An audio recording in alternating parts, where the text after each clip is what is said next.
으로 들어주시면 감사하겠습니다. 만복의 근원이 되시는 하나님, 주님은 우리가 배울 수 있게 모든 거룩한 성경 말씀을 주셨습니다. 그러하오니 우리가 성경 말씀을 듣고 읽고 배우고 내적으로 소화하게 하여 주시옵소서.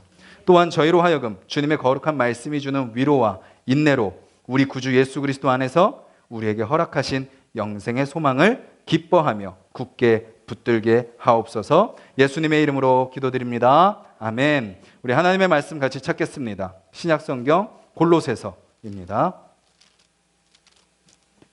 327페이지, 신약성경 327페이지, 골로새서 3장 16절과 17절 말씀입니다.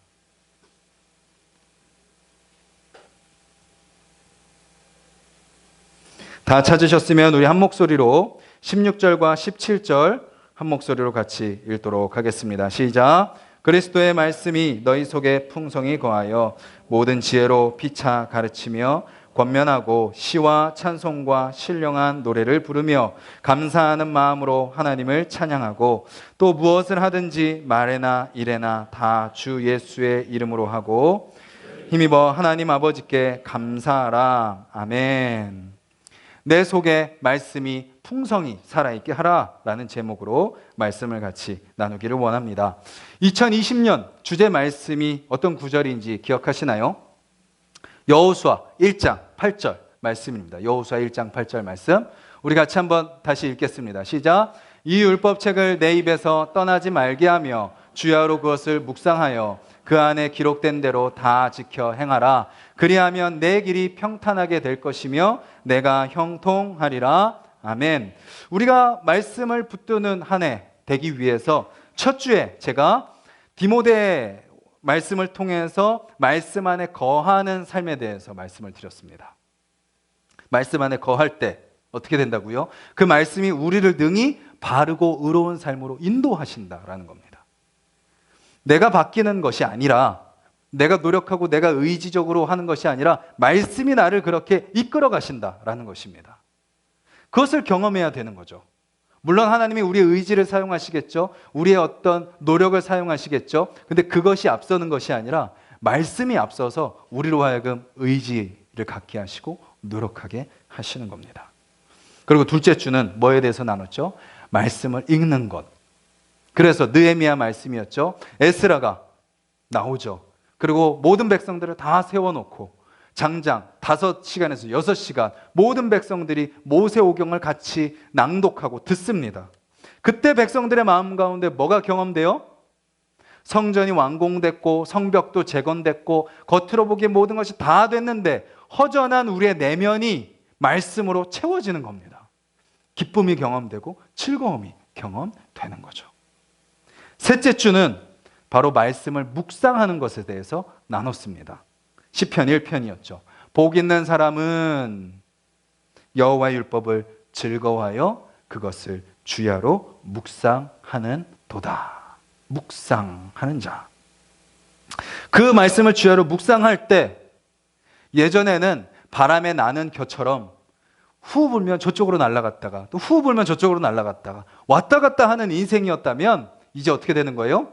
시냇가에 심은 나무와 같이 중심을 말씀에 딱 뿌리를 내리고 바람이 불어도 흔들리지 않고 늘 생명력 있는 삶으로 살아가고 풍성한 열매를 맺어서 사람들에게 나눠주는 삶을 살아가게 된다. 말씀을 묵상할 때.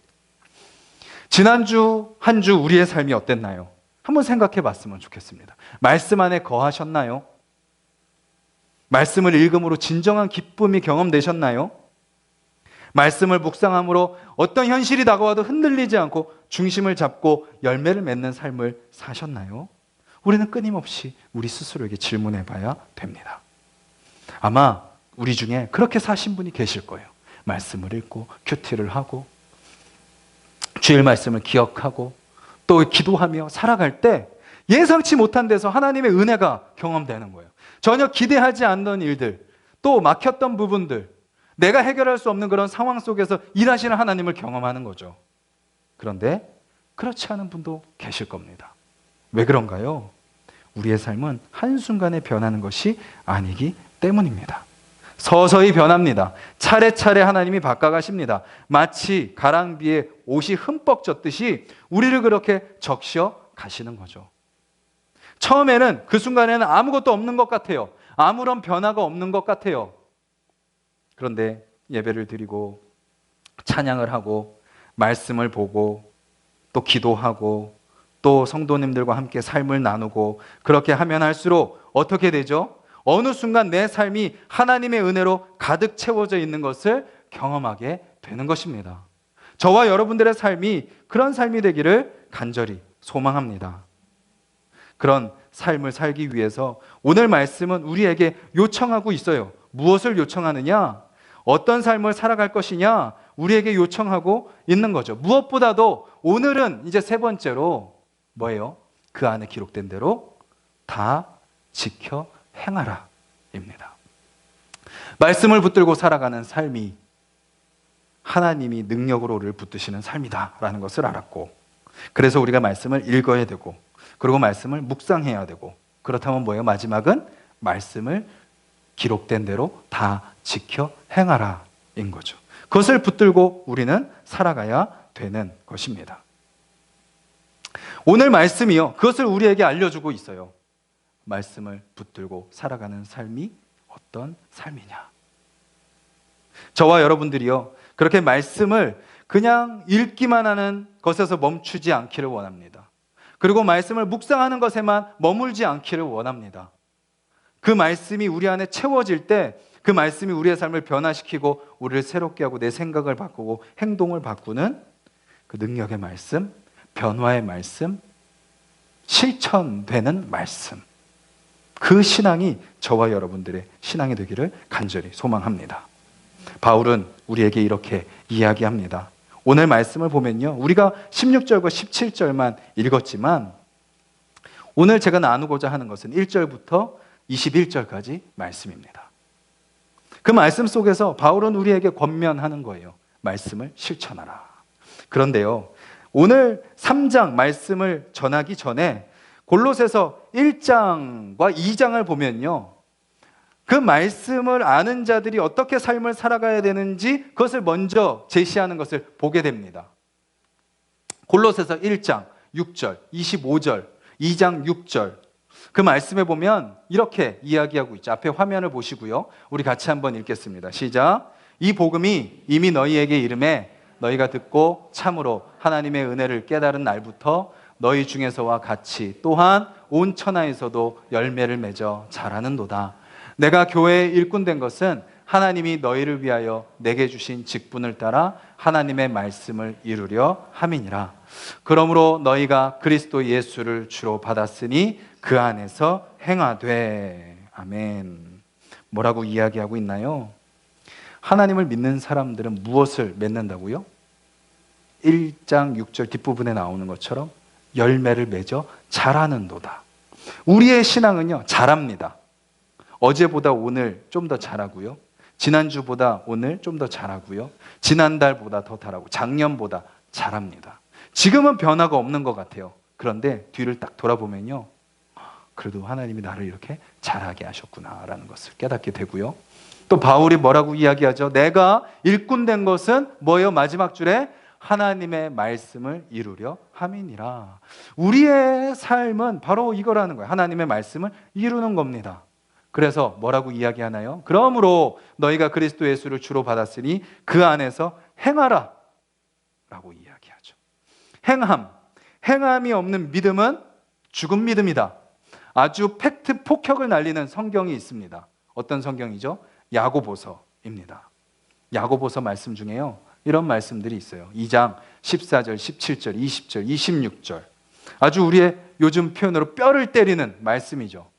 같이 읽겠습니다. 내 형제들아, 만일 사람이 믿음이 있노라 하고 행함이 없으면 무슨 유익이 있으리요?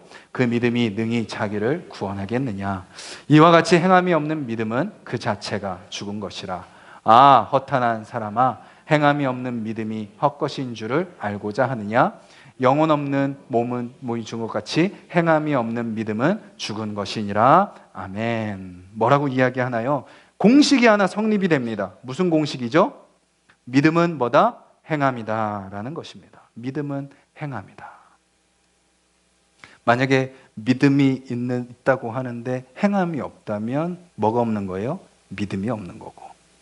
그리고 만약에 행함이 있다면 무엇이 있는 거예요? 믿음이 있는 것입니다. 믿음 이콜 행함. 믿음과 행함이 분리되는 것이 아니다라는 거죠.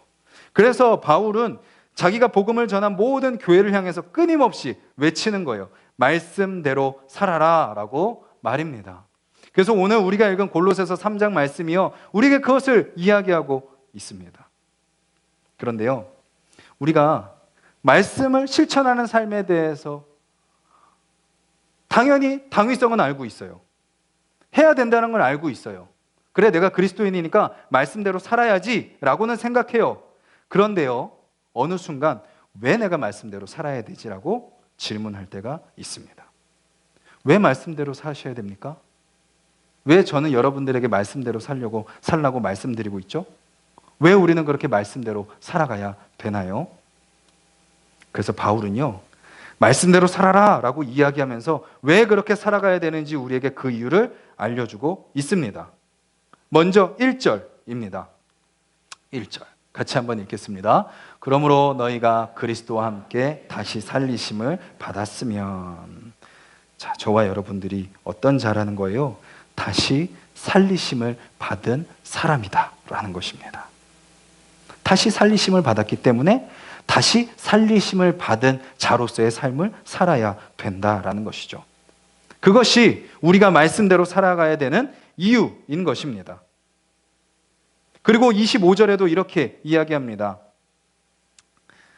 25절이 아니라, 죄송합니다. 제 지금 가져 올라온 아이패드가 지금 제대로 작동이 안 돼가지고 그러고 있는데, 1절에 그렇게 너희가 그리스도와 함께 다시 살리심을 받았기 때문에 그렇게 살아야 된다라고 말씀하고 계시는 거죠. 그래서 거기에 대한 구체적인 방법을 알려주세요. 그렇다면 어떻게 살아야 되는가? 다시 살리심을 받은 사람은 어떻게 말씀을 실천하는가? 그 뒤에 이어서 이렇게 이야기합니다. 위의 것을 찾으라. 위의 것을 찾으라. 위의 것을 찾으라. 위의 것은 무엇이죠? 또 이어서 그렇게 얘기하죠. 거기는 그리스도께서 하나님 우편에 앉아 계시느니라. 위의 것을 찾는데 위에는 뭐가 있어요? 하나님 나라가 있다는 거죠. 하나님이 앉아 계시고 예수 그리스도께서 앉아 계십니다. 즉 하늘나라는 어떤 곳이죠? 하나님의 통치가 경험되는 곳이 바로 하나님 나라인 것입니다. 하나님의 풍성한 성품이 경험되는 것이 바로 하나님 나라인 것이죠. 그래서 그 위의 것을 찾는다라는 것은 그 위의 것을 추구한다라는 것입니다. 우리가 이 땅을 살지만, 이 땅의 현실을 딛고 살아가지만, 우리가 그 속에서 현실에 매몰되고 현실의 마음을 빼앗기고 현실에만 몰두하며 살아가는 것이 아니라 그 순간순간마다 무엇을 바라보는 거예요? 하나님을 바라보는 겁니다. 그것이 위의 것을 찾는 겁니다. 어렵지 않습니다. 뭐예요? 말씀 읽는 거죠. 바쁘고 분주한 삶을 내려놓고 말씀을 피는 겁니다. 그리스도의 말씀이 너희 속에 풍성히 거하여. 한 절 한 절 읽어나가는 것이 바로 뭐예요? 위의 것을 찾는 거죠. 그리고 말씀을 읽고 나서 주님 앞에 기도하는 겁니다. 주님, 이 말씀대로 살게 하여 주시옵소서. 별게 아닌 것 같지만 그것이 우리를 변화시켜 가시는 거죠. 그 말씀을 추구하며 위의 것을 바라보며 나아가는 삶, 그것을 주님이 주기도문에서 우리에게 가르쳐 주셨어요. 마태복음 6장 10절을 보면요, 우리가 잘 아는 주기도문 중에 이런 구절이 있죠. 나라가 임하시오며 뜻이 하늘에서 이루어진 것 같이 땅에서도 이루어지이다. 뭐예요? 그리스도인은 어떤 사람인가요? 땅에서 하늘을 경험하는 자들입니다. 땅에서 하늘을 누리는 자들입니다. 이 땅에 복잡하고 혼란스럽고 또 우리를 두렵게 만들고 불안하게 만드는 이 세상 속에서 하늘의 평강과 하늘의 기쁨과 하나님의 성품을 맛보는 자들입니다. 그것이 바로 이 기도의 내용인 거죠. 그러면 어떻게 되죠? 하나님을 경험하면 어떻게 되나요? 우리가 아까 부른 찬양의 가사, 높은 산이 거친 들이 초막이나 궁궐이나 내 주 예수 모신 곳이 그 어디나 하늘나라인 것입니다. 예배드리는 예배당이나 아니면 내가 치열하게 살아가는 삶의 현실 속이나 믿음의 사람들과의 교제 속에서나 믿지 않는 사람이 가득한 그곳에서나 내 주 예수와 동행하니 그 어디나 하늘나라. 할렐루야 찬양하세 고백하며 살아가게 되는 겁니다. 그리고 나서 바울은 위의 것을 찾아라 라고 이야기하면서 그 위의 것을 찾는 삶은 또 이런 삶이다 라고 우리에게 소개하는데요. 그것은 뭐냐면 2절, 5절, 8절, 9절에 이렇게 이야기합니다. 같이 읽겠습니다. 땅의 것을 생각하지 말라. 땅에 있는 지체를 죽이라. 이 모든 것을 벗어버리라. 옛사람과 그 행위를 벗어버리고. 뭐죠? 우리가 벗어버려야 될 게 있다는 겁니다. 죽여야 될 게 있다는 거예요. 이것을 가지고 주님 앞에 갈 수는 없는 거예요. 새로운 모습으로 바뀌어야 되는 거예요. 옛 옷을 벗어버리고 새 옷을 입어야 되는 겁니다. 새롭게 된 신분으로 살아가야 되는 거죠. 땅의 것은 뭐죠? 5절에 이렇게 이야기합니다. 5가지를 대표적으로 이야기해요. 음란, 부정, 사욕, 악한 정욕, 탐심. 음란, 부정, 사욕, 악한 정욕과 탐심. 이것을 벗어버려라. 그리고 8절에 다른 사람과의 관계 속에서 우리가 벗어야 될 것도 이야기하고 있습니다. 6가지를 이야기하는데요. 분함과 노여움과 악의와 비방과 너희 입에 부끄러운 말과 서로 하는 거짓말. 이것들을 뭐 하라는 거예요? 다 벗어버려라 라고 이야기하고 있는 것이죠. 이런 것들을 버려야 됩니다. 저와 여러분들 속에도 아직 이런 것들이 많죠. 아니, 다 있을 겁니다. 아직도. 여전히 있을 것입니다. 근데 우리는 뭐 해야 돼요? 그것이 내 안에 있다는 것을 알아야 돼요. 인정해야 됩니다. 그것을 인정하고 그것을 깨닫는 사람이 그리스도인인 거예요. 그것을 부정하고 부인하고 괜찮다 생각하는 사람들이 주님을 모르는 사람들입니다. 그것을 알고 그것을 깨닫고 내가 이런 연약한 자이구나. 그리고 또 나뿐만 아니라 누구도요? 저 사람도 그런 연약한 사람이구나 라는 것을 인정하고 그 모습을 가지고 하나님께 가져가야 되는 것입니다. 버리라 라고 이렇게 이야기합니다. 버리라에는 어떤 의미가 있을까요? 의지적으로 버리는 겁니다. 가지고 가서 버리는 거죠. 가끔 아내분들이 남편분들에게 재활용 쓰레기 좀 버려주세요. 음식물 쓰레기 좀 버려주세요. 그래요. 근데 남자들은요, 이미 마음으로 수십 번 갖다 버렸어요. 갖다 버려야지. 이따 밤에 버릴게. 그럼 또 못 버리고 내일 아침에 버릴게. 퇴근해서 버릴게. 제 얘기입니다. 제 얘기. 마음으로는 벌써, 입으로는 벌써 여러 번 버리는데 아직도 쓰레기가 거기 그 자리에 있는 거죠. 의지적으로 버려야 됩니다. 그리고 또 뭐예요? 반복적인 거죠. 음식물 쓰레기가 있습니다. 그럼 뭐가 생겨요? 날파리가 생기죠. 죄는 그것과 같아요. 근본적인 것들을 내버려 두고 계속 날파리만 죽이면 아무 소용이 없습니다. 죄를 끊임없이 버려야 돼요. 반복적으로 버려야 돼요. 계속 음란한 마음이 들면 또 그것을 또 고백하고, 또 남을 미워하는 마음이 들면 또 고백하고, 또 부끄러운 말을 하게 되면 그것을 또 회개하고, 또 불가피하게 누군가를 또 속이게 됐어요. 그럼 또 회개하고 다시 정직하게 이야기하고 의지적으로 반복적으로 주님 앞에 해야 되죠. 언제까지요? 땅에서의 삶이 끝날 때까지. 왜냐하면 이 땅에 살아있는 한 우리의 그 땅의 욕구와 욕심, 또 땅으로부터 오는 유혹들은 멈추지 않기 때문입니다. 의지적으로 반복적으로 마지막까지 버려야 되는 것입니다. 우리가 창세기 읽지 않습니까? 거기 무슨 얘기가 나오죠? 소돔과 고모라 얘기가 나옵니다. 그들의 죄가 심해서 하나님이 심판하십니다. 천사들을 보내서 롯이랑 롯의 아내랑 두 딸에게 명령하세요. 나와라. 이제 곧 심판이 있으니까 나와. 그런데 어떻게 해요? 롯이 즉각적으로 순종하여 나왔더라가 돼야 되는데 뭐예요? 지체하되가 나옵니다. 지체하되. 왜 지체하는 거죠? 의심이 되는 거예요. 사람들이 이렇게 잘 사는데, 멀쩡한데, 이렇게 뭐 사람들 잘 누리면서 사는데 무슨 심판? 하나님이 말씀하시기에는 정말 심판이 오나? 의심이 들어오는 거예요. 지체하는 거죠. 그래서 어떻게 보다 못한 천사들이 그 4명의 손을 잡아가지고 이끌어냅니다. 끄집어내요. 그런데 롯의 아내가 어떻게 해요? 뒤돌아봅니다. 심판의 성에서 구원받았는데 거기서 심판을 다시 받게 되는 거죠. 왜요? 뒤돌아봤을 때.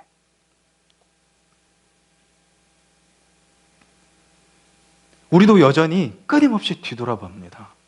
근데 우리는 살아있는 거 보면 하나님이 우리에게 은혜를 베풀어 주시는 거죠. 우리는 진작에 소금 기둥으로 벌써 저 같으면 겹겹이 아마 쌓였어야 될 거예요. 근데 아직도 우리를 심판하지 않으시고 기다리시잖아요. 뒤돌아보지 않을 때까지, 앞을 향해서 달려갈 때까지, 그 주님의 말씀을 실천하며 살아갈 때까지 주님이 우리를 기다리시고 우리를 인도하시는 겁니다. 그래서 우리가 뒤돌아보지 않으려면 어떻게 해야 되나요? 여러 방법들이 있겠지만 빌립보서 3장에 바울이 우리에게 이렇게 권면합니다. 내가 그리스도와 그 부활의 권능과 그 고난에 참여함을 알고자 하여 그의 죽으심을 본받아 어떻게 해서든지 죽은 자 가운데서 부활에 이르려 하노니 내가 이미 얻었다 함도 아니요 온전히 이루었다 함도 아니라 오직 내가 그리스도 예수께 잡힌 바 된 그것을 잡으려고 뭐 하노라? 달려가노라. 그리고 형제들아 나는 아직 내가 잡은 줄로 여기지 아니하고 오직 한 일 뒤에 있는 것은 잊어버리고 앞에 있는 것을 잡으려고 표대를 향하여 그리스도 예수 안에서 하나님이 위에서 부르신 부름의 상을 위하여 뭐 하노라? 달려가노라. 제가 전에도 말씀드렸죠. 신앙생활은요 가만히 있으면 제자리가 아닙니다. 가만히 있으면 마이너스입니다. 걸어가면 본전입니다. 그대로입니다. 나아가려면 어떻게 해야 돼요? 치고 나아가야 됩니다. 달려가야 됩니다. 그래야 우리가 그 자리 속에서 그 부름의 상을 쫓아서 살아갈 수 있다라는 것입니다. 저와 여러분들이요 주님의 말씀 붙들고 달려가는 자들이 됐으면 좋겠습니다. 근데 이거는 모두가 똑같은 걸 요구하시는 게 아니에요. 하나님이 우리의 형편과 상황을 다 아시잖아요. 우리가 할 수 있는 안에서 도전을 주실 때 그 도전에 반응하는 겁니다. 누가 보기에는 많이 하는 것처럼 보일 수 있고 누가 보기에는 적게 하는 것처럼 보일 수 있지만 그래도 내가 주어진 상황 속에서 말씀 붙들고 기도하고 공동체 가운데 헌신하며 나아가는 그 모습을 하나님은 귀하게 여기신다라는 거죠.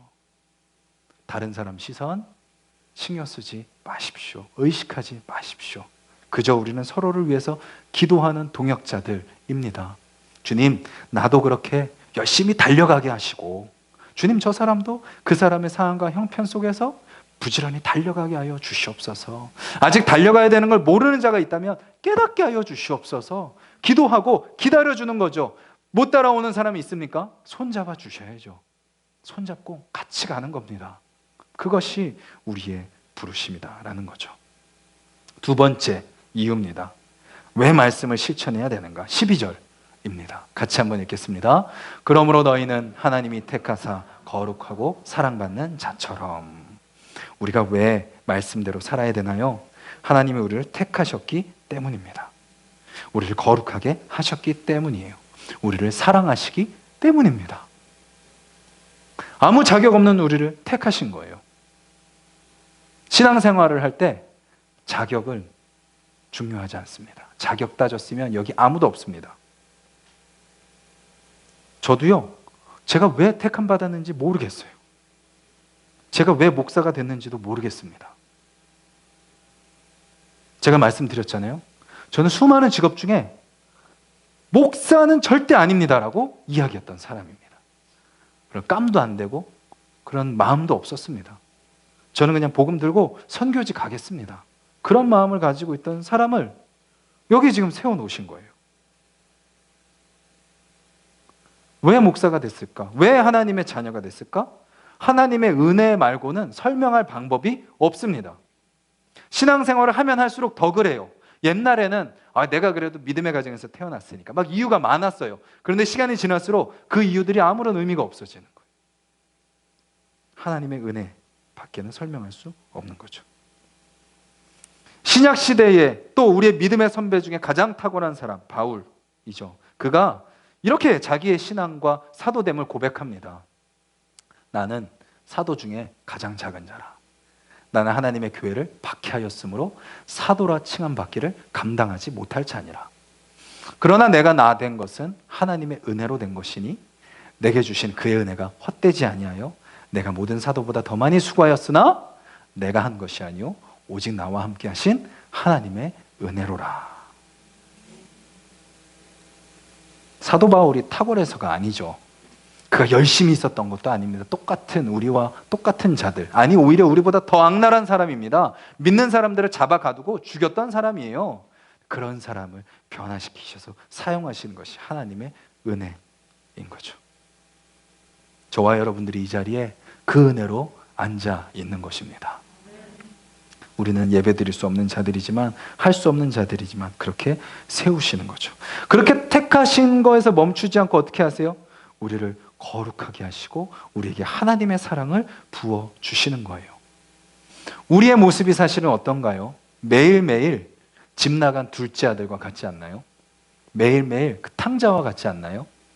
하나님이 우리에게 많은 좋은 것들을 주셨는데 그거 가지고 어디 가서 써요? 세상 가운데서 쓰잖아요. 누구 위해서? 나 위해서.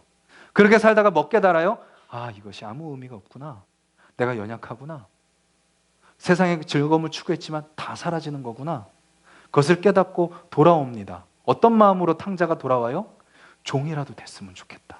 아버지가 나 받아줄까? 그런데 아버지는 어떻게 하시나요? 맨날 같이 기다리고 있는 거예요. 아들이 돌아오기만. 돌아오자마자 옷을 입혀주시고 금가락지를 끼우시고 신발을 신기시고 송아지를 잡아가지고 잔치를 벌이십니다. 무엇을 의미하는 거예요? 너는 여전히 내 아들이다 라고 말씀하고 계시는 거죠. 그것이 바로 우리를 향한 하나님의 사랑인 것입니다. 그 사랑을 깨달은 아들이 어떻게 됐을까요? 또 재산 들고 또 튀었을까요? 그 버릇 못 고치지. 그 사랑을 경험했으면요, 변하는 거죠. 다시는 못 떠나는 거죠. 이제 아버지와 함께 영원히 살게 되는 것입니다. 그리고 이렇게 아버지와 함께 살아가는 그 삶은 결국 누구를 닮게 돼요? 나를 사랑하시는 아버지를 닮게 되는 겁니다. 12장 말씀에 이렇게 이야기해요.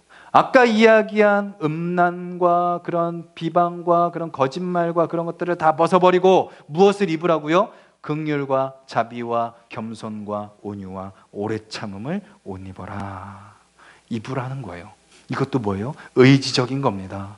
긍휼과 자비를 품으라는 겁니다. 겸손과 온유와 오래 참음을 품으라는 겁니다. 그리고 또 뭐가 나오죠? 서로 용납하여 피차 용서하되. 그리고 그것을 다 하나로 메어주는 게 뭐예요? 사랑을 더하라. 그렇게 옷 입고 용서하고 사랑하는 그 사람 가운데 뭐가 경험돼요? 평강과 감사가 경험되는 겁니다. 이 8가지 열매가 있어요. 하나님의 성품이 우리가 하나님과 함께함으로 담게 되는 거예요. 그것을 우리가 기대하며 살아갔으면 좋겠어요. 난 정말 용서 못합니다. 그 인간 용서 제가 어떻게 해요? 그리고 저는 정말 다른 사람을 향한 불쌍한 마음이 잘 안 들어요. 그리고 또 다른 사람을 바라볼 때 여러 가지 모습들이 있을 수 있어요. 그런데 우리 하나숲동산교회 성도님들이 그런 기대를 가졌으면 좋겠어요. 나를 바꿔가실 하나님, 나에게 하나님의 형상을 다시 회복시키실 하나님, 그 하나님을 기대할 뿐만 아니라 서로를 기대하는 거죠. 저 사람이 아직 이 열매를 맺어가는 과정이구나. 기다려주고 기대하고 기도해 주는 겁니다. 그런데 이 8가지 열매 중에서요, 가장 중요한 걸 꼽으라면 뭘까요? 사실은 전부 다 중요합니다. 그러면 먼저는 뭘까요? 이것이 되면요, 나머지가 쉽습니다. 근데 이것이 안 되면 나머지는 가짜가 될 확률이 높습니다. 그것은 바로 겸손입니다. 사실 겸손이 제일 어렵죠. 저 못합니다. 저 안 됩니다. 이것은 겸손이 아니죠. 그것은 오히려 교만입니다. 겸손하면 어떻게 되나요? 긍휼과 자비의 마음을 저절로 품게 되죠. 겸손하면 저절로 온유하게 됩니다. 오래 참게 되고요, 용서하게 됩니다. 그리고 결과적으로 평강을 누리게 되고 뭐든지 감사하게 되는 거죠. 왜요? 겸손이 무엇이니까요? 내 삶의 모든 것이 하나님이심을 고백하는 것이기 때문입니다. 그렇다면 용서 못할 사람이 없고요. 그 모든 상황 가운데 하나님이 책임져 주신다면 걱정할 게 없고요. 또 좋은 것도 감사하지만 안 좋은 것도 하나님이 주신 거라면 감사할 수밖에 없는 거죠. 겸손한 사람의 모습인 것입니다.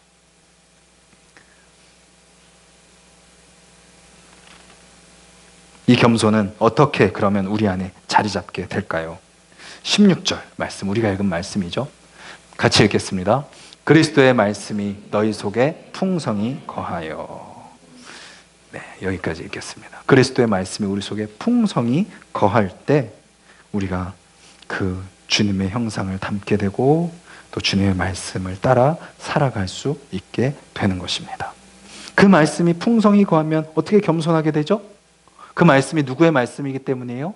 그리스도의 말씀이기 때문입니다. 그리스도가 누구세요? 우리 잘 알고 있는 말씀, 빌립보서 2장 5절에서 8절. 너희 안에 이 마음을 품으라 곧 그리스도의 마음이니. 하나님의 본체시나 하나님과 동등됨을 취할 것으로 여기지 아니하시고 오히려 자기를 비워 종의 형체를 가지사 사람들과 같이 되셨고 사람의 모양으로 나타나서 자기를 낮추시고 죽기까지 복종하셨으니 곧 십자가에 죽으심이라. 겸손의 왕이신 예수 그리스도를 우리는 성경을 읽으면서 만나게 되고 그 주님을 만나면 만날수록 그 겸손을 닮아가게 되고 그 겸손이 우리 가운데 점점 쌓이면 쌓일수록 그런 형상들이 하나 둘씩 다시 빛을 밝히게 된다라는 것입니다. 저와 여러분들이 그 겸손의 왕이신 그 주님을 따라 겸손하게 되는 저와 여러분들이 되기를 간절히 소망합니다.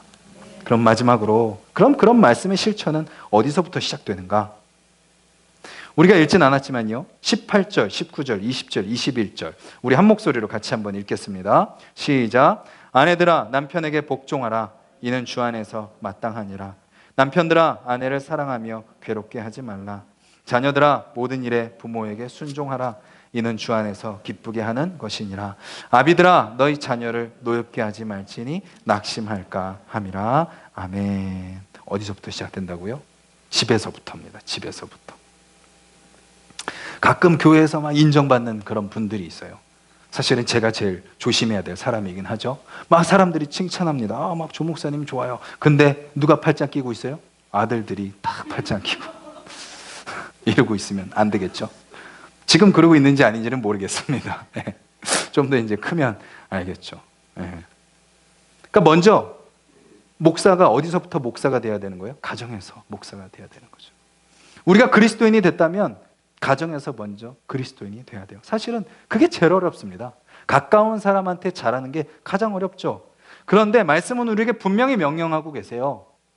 가정에서부터 시작돼야 된다. 가정에서부터. 그런데 순서가 누구부터 시작돼요? 이 시대만 해도요 남성 우월주의 시대예요. 여성과 아이는 사람 축에도 들지 못하던 시대입니다. 그런데 바울이 누구부터 얘기하죠? 아내들아 라고 먼저 이야기합니다. 여러 가지 의미하는 게 있겠죠. 근데 뭐예요? 정말 가정이 말씀으로 바로 서려면 누구의 역할이 중요하다는 거예요? 아내의 역할이 중요하다는 것입니다. 우리 남편분들 동의하십니까?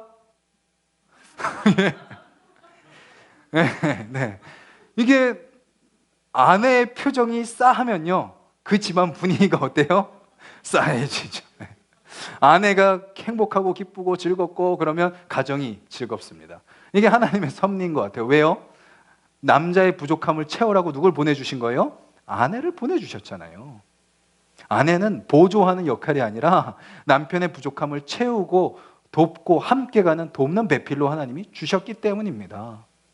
그래서 아내에게 먼저 말합니다. 근데 뭐라고 말하죠? 남편에게 복종하라 라고 이야기합니다. 복종하라. 이게 성경의 가정의 질서입니다. 종처럼 막 이렇게 하라는 것이 아니죠. 남편의 권위, 가장의 권위를 존중하라. 머리됨을 세워줘라. 그리고 남편들에게 뭐라고 명령하죠? 아내를 사랑하고 괴롭게 하지 말아라 라고 이야기합니다. 그러니까 남편이 아내에게 뭘 해야 돼요? 아내의 마음을 평안하게 좀 해야 됩니다. 제발 우리 남편분들 아내의 마음을 평안하게 하는 남편분들이 되시기를 간절히 소망합니다. 예, 네. 그리고 또 자녀와 부모에게 이야기하는데 또 누구부터 얘기해요? 자녀들아 먼저 이야기하는 거죠. 자녀들아 부모에게 순종하라. 그것이 누구를 기쁘게 하시는 거예요? 하나님을 기쁘시게 하는 겁니다. 때로는 부모의 요구가 힘들 수도 있어요. 또 모든 요구를 다 들어줄 수도 없어요. 왜냐하면 우리는 하나님의 말씀이라는 진리의 기준이 있기 때문이에요. 그런데 우리는 뭐 해야 돼요? 그것을 하나님의 마음으로 먼저 기도하며 엎드려야 되는 거예요. 그 부모의 요구, 또 부모의 상황, 부모의 모습을 내 생각과 내 판단으로 결정 내리는 것이 아니라 하나님의 마음으로 바라볼 수 있어야 되는 거죠. 그때 주님이 그래 부모님에게 이렇게 해라고 말씀하시고 거기에 순종하며 나아가는 거죠. 마지막으로 뭔가요? 아비들아 자녀를 노엽게 하지 말아라. 보통 누가 자녀들을 노엽게 하나요? 여기도 뭐라고 이야기해요? 아빠들이 좀 문제라는 거죠. 아빠들이. 네. 엄마들은 자녀들을 잘 알아요. 왜냐하면 오랜 기간이 있기 때문에. 근데 저 같아도 갑자기 저녁에 갑자기 들어와가지고 그 순간 보이는 모습을 가지고 막 뭐라고 그래요. 그래서 뭐라 그래요? 노엽게 하지 말아라. 낙심할까 하노라. 아버지의 역할은 뭔가요? 자녀를 격려하고 세워주는 자입니다. 자녀를 칭찬하고 자녀의 자존감을 높여주는 자가 아버지의 역할입니다. 그래서 자녀의 마음을 잘 달래서 하나님의 말씀대로 살아갈 수 있도록 인도하는 거죠. 아버지가 말씀대로 살아가는 롤모델이 되어야 되는 것입니다. 오늘 말씀을 통해서 우리가 하나님의 말씀을 실천하는 것에 대해서 같이 살펴보았습니다. 왜 실천해야 되나요? 그리스도와 함께 다시 살리심을 받았기 때문에. 그리고 우리를 택하셨고 거룩하게 하셨고 우리로 하여금 사랑받는 자가 되셨기 때문에. 어떻게 해야 되죠? 위의 것을 찾는 겁니다. 일주일 우리가 살아가면서 하나님의 나라를 경험하셨으면 좋겠어요. 이 찬양이 그 어디나 하늘나라, 그 고백이 우리의 입술 가운데 계속 고백되기를 간절히 소망합니다. 그리고 뭐예요? 벗는 거예요. 계속 벗어버리는 거예요. 우리 안에 있는 더러운 것들, 세상으로부터 습득된 것들, 세상 사람들은 당연하다고 여기는 것들을 우리는 끊임없이 주님이 원하시지 않으신다면 버리겠습니다. 그 자리에서 제가 벗어나겠습니다. 떠나겠습니다. 주님, 그리고 주님의 성령의 열매를 맺게 하여 주셔서 평강을 누리게 하여 주시고 감사하게 하여 주시옵소서. 그것은 말씀 속에 있는 겸손의 왕이신 주님을 만남으로 가능하오니 부지런히 말씀과 기도 가운데 엎드리는 저와 여러분들이 되셔서 2020년, 아니 앞으로의 모든 삶이 더욱더 주님의 말씀 따라 살아가는 저와 여러분들이 되기를 주님의 이름으로 간절히 소망합니다. 우리 같이 말씀을 기억하면서 함께 기도했으면 좋겠습니다.